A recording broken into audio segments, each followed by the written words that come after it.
Friends, welcome to my channel Ninni की प्रेरणा।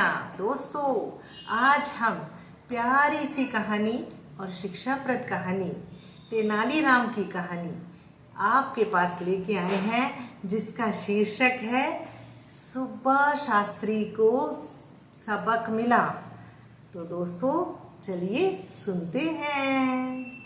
एक बार फारस देश से घोड़ों का एक व्यापारी कुछ बेहद उत्तम किस्म के घोड़े लेकर विजयनगर आया। सभी जानते थे कि महाराज कृष्णदेव राय घोड़ों के उत्तम पारखी हैं। उनके अस्तबल में चुनी हुई नस्लों के उत्तम घोड़े थे। महाराज ने फारस के व्यापारी द्वारा लाए गए घोड़ों का निरीक्षण किया तो पाया कि वे घोड़े दुर्लभ नस्ल के हैं। उन्होंने व्यापारी से सभी घोड़े खरीद लिए, क्योंकि वे अपनी घुड़सवारी सेना को और अधिक मजबूत और सुसज्जित करना चाहते थे। जब घोड़ों का व्यापारी चला गया तो महाराज ने अपनी घुड़सवार सेना के चुने हुए सैनिकों को बुलाया और एक एक घोड़ा देते हुए कहा कि इन घोड़ों की अच्छी तरह से देखभाल और इन घोड़ों को भली भांति प्रशिक्षित करिए आप। साथ ही साथ राजा ने कहा कि घोड़ों के प्रशिक्षण व भोजन आदि का सारा खर्च राजकोष ही उठाएगा। तेनालीराम को जब पता चला तो वह भी महाराज के पास पहुंच गया और एक घोड़ा अपने लिए भी उन्होंने मांगा। उसे भी एक घोड़ा दे दिया राजा ने। तेनालीराम ने घोड़े को घर लाकर अस्तबल में बांध दिया, लेकिन उसे ना जाने क्या सूझा कि उसने अस्तबल के सामने की ओर भी दीवार उठवा दी। अब अस्तबल की स्थिति कुछ ऐसी हो गई थी कि ना तो वह घोड़ा कहीं बाहर जा सकता था और ना ही कोई उस अस्तबल में प्रवेश ही कर सकता था। तेनालीराम ने अस्तबल की दीवार में एक छोटी सी खिड़की छुड़वा दी, जहाँ से घोड़े को दाना और पानी दिया जाने लगा। उसी खिड़की से तेनालीराम घोड़े को हरी हरी घास देते थे और दाना पानी भी दे देते थे। घोड़ा भी खिड़की से अपना मुंह बाहर निकालकर घास को मुंह में दबाता और भीतर खींच लेता। घोड़े को पानी भी इसी खिड़की द्वारा पहुंचाया जाता। करीब 1 महीने बाद महाराज ने घोड़ों की सुध बुध ली और यह जानने की कोशिश की कि किस प्रकार घोड़ों की देखभाल हो रहा है, किस प्रकार घोड़ों का प्रशिक्षण का काम चल रहा है। तब सभी सैनिक अपने अपने घोड़ों को लेकर महाराज के सम्मुख उपस्थित हो गए। हष्ट पुष्ट व भली भांति प्रशिक्षित घोड़ों को देखकर महाराज कृष्ण राय जी बहुत प्रसन्न हुए। लेकिन तभी उन्होंने पाया कि तेनालीराम और उसका घोड़ा तो कहीं दिखाई ही नहीं दे रहा है। इधर उधर निगाहें दौड़ाते हुए महाराज ने पूछा, तेनालीराम कहाँ है?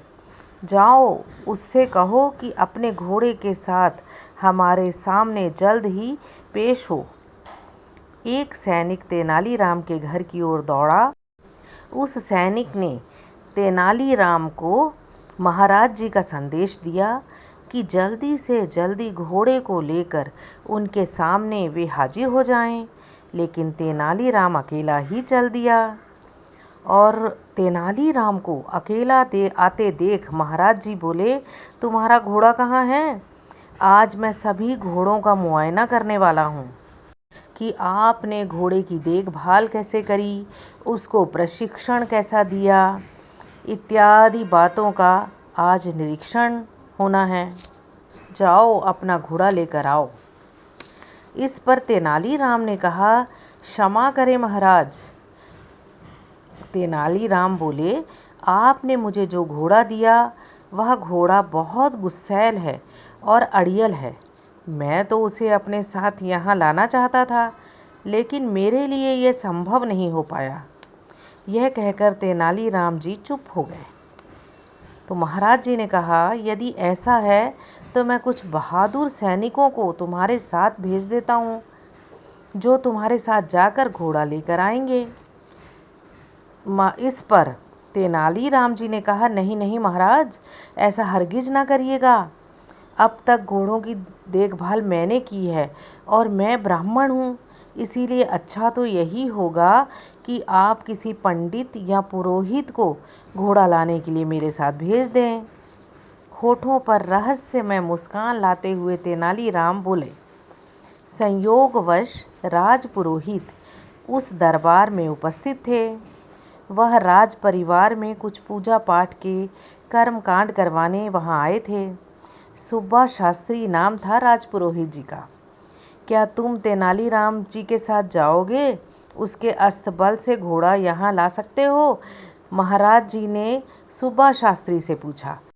दोस्तों, सुब्बा शास्त्री तो तेनालीराम की महाराज जी के साथ जो निकटता देखकर वो हमेशा जला भुना करता था।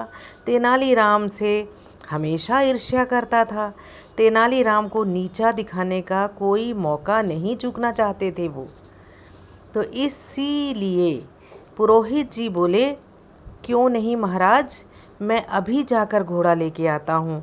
ऐसे एक घोड़े की तो बात ही क्या, मैं 10 बिगड़ैल और गुस्सैल घोड़ों को साथ ला सकता हूँ। सुब्बा शास्त्री की इस बात पर तेनालीराम जी बोले, ठीक है, यदि ऐसा है तो आइए मेरे साथ। जब सुब्बा लक्ष्मी और तेनालीराम जी जा रहे थे तो रास्ते में तेनालीराम बोला, शास्त्री जी, मैं जानता हूँ कि आप बहुत विद्वान हैं और मैं यह भी जानता हूँ कि आपने अश्वशास्त्र का अध्ययन भी किया है। कुछ ही देर में जब तेनालीराम के घर पहुँचे तो सुब्बा शास्त्री अपनी लंबी दाढ़ी को उंगलियों से सहलाते हुए अहंकार भरे स्वर में बोले, हाथ कंगन को आरसी क्या? आखिर तुम्हें मेरी योग्यता पर विश्वास हो ही गया तेनालीराम। लेकिन शास्त्री जी, मेरा घोड़ा कोई साधारण घोड़ा नहीं है, इसीलिए मेरा कहना माने तो पहले खिड़की से झांक कर देख लें। इसके बाद अस्तबल की दीवार तोड़कर घोड़े को बाहर निकालने का सोचना। अपने होठों पर कुटिल मुस्कान लाते हुए तेनालीराम बोले। तेनालीराम जी ने भी जैसे उस दिन सुब्बा शास्त्री से पुराना हिसाब किताब चुकता करने की ठान ली थी। इधर जैसे ही सुब्बा शास्त्री ने दीवार में बनी खिड़की में अपना हाथ डाला, घोड़े ने उनकी दाढ़ी खींच ली। दरअसल घोड़ा दाढ़ी को भूसे का ढेर समझ बैठा था। सुब्बा लक्ष्मी की दाढ़ी को अपने मुंह में दबाए घोड़ा इतनी जोर से खींच रहा था कि सुब्बा लक्ष्मी की आंखों में आंसू टपकने लगे। वह दर्द के मारे जोर जोर से चिल्लाने लगा। अंततः अस्तबल की सभी दीवारें तोड़कर बाहर निकाला गया घोड़े को, मगर घोड़ा भी कुछ ऐसा हठीला था कि सुब्बा शास्त्री की दाढ़ी अब भी दबाए था। कोई और रास्ता ना देखकर उन्हें उसी अवस्था में राजमहल की ओर जाना पड़ा। अब तक सुब्बा शास्त्री को यह बात समझ आ चुकी थी कि पूर्व में जो भी वह तेनालीराम को नीचा दिखाने की फिराक में लगा रहता था, उसी का बदला तेनालीराम ले रहा है। वह तो बस मौके की तलाश में था जो उसे आज मिल गया था। इधर महाराज और अन्य घुड़सवार सैनिक बेसब्री से उनका इंतज़ार कर रहे थे। तभी तेनालीराम और सुब्बा शास्त्री की दाढ़ी मुंह में दबाए वह घोड़ा वहां आ पहुंचा। सुब्बा शास्त्री को इस हास्यास्पद स्थिति में देखकर सभी उपस्थित जन ठहाके मारकर हंसने लगे। यहाँ तक कि महाराज भी अपनी हंसी पर काबू ना कर सके और बेतहाशा हंसते, लगातार हंसते ही चले गए। लोगों को इस प्रकार हंसते देख वहाँ मौजूद घोड़े भी तरंग में आकर हिनहिनाने लगे। तेनालीराम का घोड़ा, जो सुब्बा शास्त्री की दाढ़ी मुंह में दबाए था, तेनालीराम का घोड़ा भी सब घोड़ों को हिनहिनाते देखकर वह भी हिनहिनाने लगा और जैसे ही घोड़े ने अपना मुंह खोला, दाढ़ी मुक्त हो गई। सुब्बा शास्त्री ने चैन की सांस ली। तभी एकाएक अपनी हंसी को रोक महाराज गंभीर हो गए और बोले, तेनालीराम, मुझे इसमें कोई आपत्ति नहीं कि लोगों को हंसाने के लिए हास प्रयास किया जाए, बल्कि यह तो अच्छा ही है, क्योंकि हंसना स्वास्थ्य के लिए उत्तम होता है। लेकिन ऐसा परिहास मुझे स्वीकार्य नहीं है जिसमें दूसरे को पीड़ा या कष्ट होती हो। तुमने सुभाष शास्त्री जैसे विद्वान के साथ जो सलूक किया वह कतई शोभा नहीं देता। यह सरासर शास्त्री जी का अपमान है। मैंने तुम्हारे दिमाग में छिपी किसी खुरापात का अंदाज़ा तो उसी समय लगा लिया था कि जब तुमने मुझसे घोड़ा मांगा था, वरना तुम्हें घोड़े से क्या लेना देना। राज ने तेनालीराम जी से कहा, चलो अभी गलती के लिए शास्त्री जी से क्षमा याचना करो। लेकिन इससे पहले कि तेनालीराम क्षमा याचना करता, सुभाष शास्त्री आगे बढ़कर बोला, महाराज, तेनालीराम का कोई दोष नहीं, यह निर्दोष है। दोषी यदि कोई है तो मैं ही हूँ। मैं तो हमेशा तेनालीराम को नीचा दिखाने की फिराक में ही लगा रहता था और कई बार तो मैंने इसका अपमान भी किया, लेकिन मेरे दुर्व्यवहार को यह बेचारा चुपचाप सहन कर गया। एक शब्द तक मुंह से नहीं निकाला कभी इसने। और यह सब मैंने ईर्ष्यावश ही किया था महाराज। इसने जो कुछ भी मेरे साथ किया अच्छा ही किया। दरअसल आज जो कुछ भी हुआ उससे मेरी आंखें खुल गई।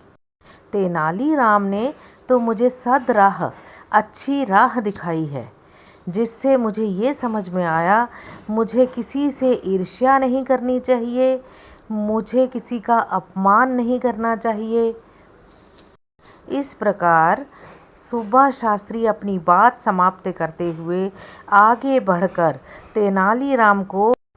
सुभाष शास्त्री ने आगे बढ़कर गले से लगा लिया और वहाँ सभा में उपस्थित महाराज और अन्य सभी दरबारी गण उन दोनों को गले मिलता देखकर बहुत खुश हुए, बहुत प्रसन्न हुए।